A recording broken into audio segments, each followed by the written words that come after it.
It's been a couple of days since we got shooting stars in old school, and on the day of release I made a video where I showcased the loot that I got from mining 3 of them. The link to that video will be in the description, but I want to briefly go over what shooting stars are for those of you who are not familiar.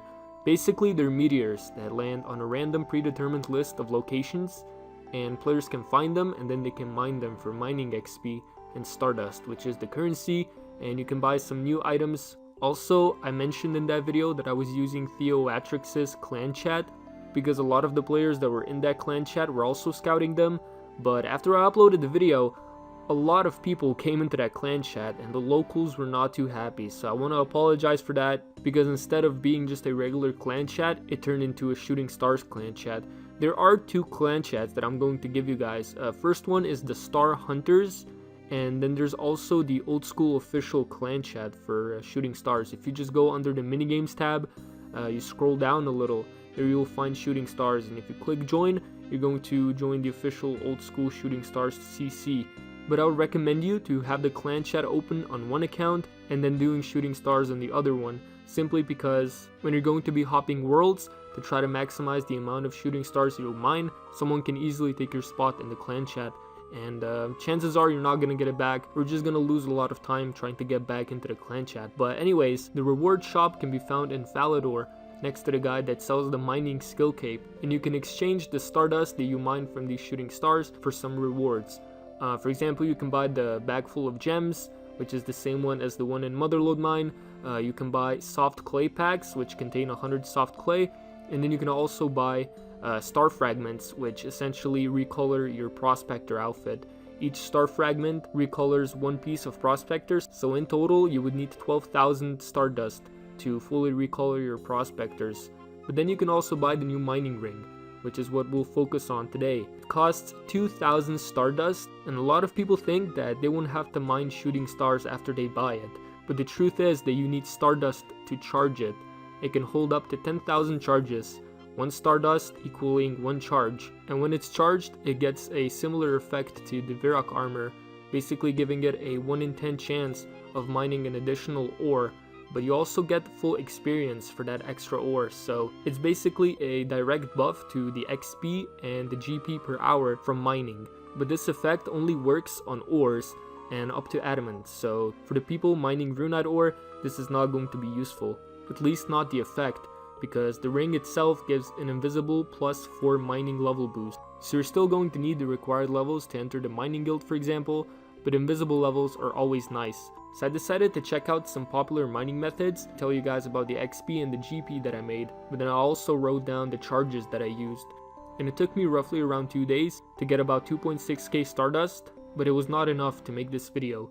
I think in total I maybe went through about 3.2k stardust doing these methods for 30 minutes each with the ring, and then I did all of them for 30 minutes each without the ring. For the gear setup, I would only use the dragon pickaxe, nothing else, no prospectors, no Virok armor. Even though the effect does stack with Virok armor, I didn't want this to be too confusing. So on one hand, I would do 30 minutes with only the dragon pickaxe, but then on the other hand, I would do 30 minutes with a dragon pickaxe and a charged celestial ring. So I started off with power mining iron ore, which is a pretty popular method up to like level 70 mining, I believe. And without the ring, I got 25.7k XP, and I obviously got 0 GP because I dropped all of the ore. But then with the ring, I got 28.5k XP. The charges used were 768. Now here's a common misconception that people have. People think that a charge depletes every time the effect goes off, which is not the case. It depletes for every single ore that you mine. So I don't know why Jagex decided to do that, but I guess if you're going to get the ring, you're probably going to have to do a lot more Shooting Star mining. Also, I forgot to mention that I mined the iron ore south of the Quest Cape teleport. Next up, I decided to check out Mithril ore, and I mined them on Crandor, which is a pretty weird location. I'm sure there's better locations to mine Mithril ore, like for example the Mining Guild. But the Mining Guild also gives invisible 3 levels to mining, so I didn't want it to be confusing, so I just sticked with the Crandor spot where I found these 3 mithril rocks. There are some extra rocks to the north, but you have to run all the way around for some reason. Now I did drop every single mithril ore because when I checked out the price, Each mithril ore is only worth 100 GP, which is kind of crazy.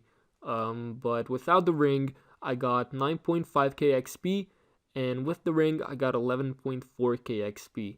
The amount of charges that I used was 129, but yeah, it's really not great XP. The next one that I did was adamant ore, and I decided to mine it in the Yatiso mine. I'm probably mispronouncing that, but yeah, I would actually bank the adamant ore because it's about 1k each, and I thought that I was going to get a lot more, but without the ring, I got 6k XP, and I made 61k GP, while with the ring, I got 7.2k XP and about 76k GP, and I used 68 charges. Wow, that was kind of difficult to say, but yeah, as you can see, not great XP rates, kind of a waste of charges for that matter.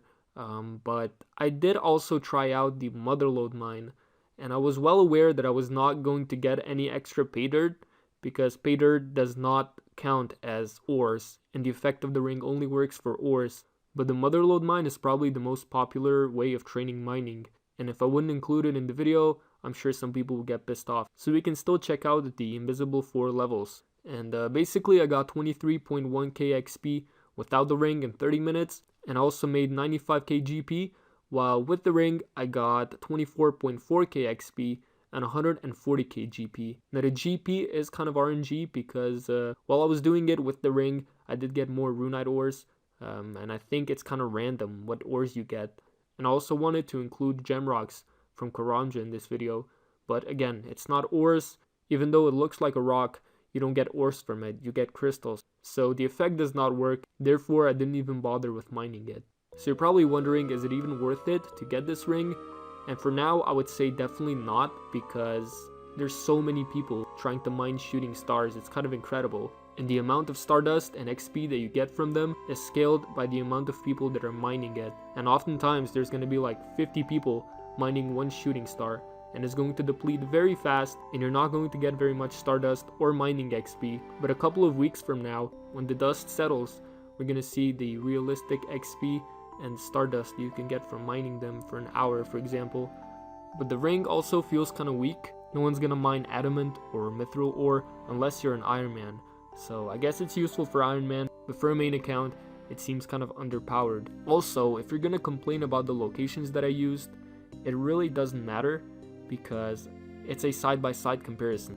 And I just wanted to showcase the XP difference between doing the methods with the ring and without the ring. But yeah, I hope you guys enjoyed this video. If you did, make sure to leave a like, and I hope you have a wonderful day.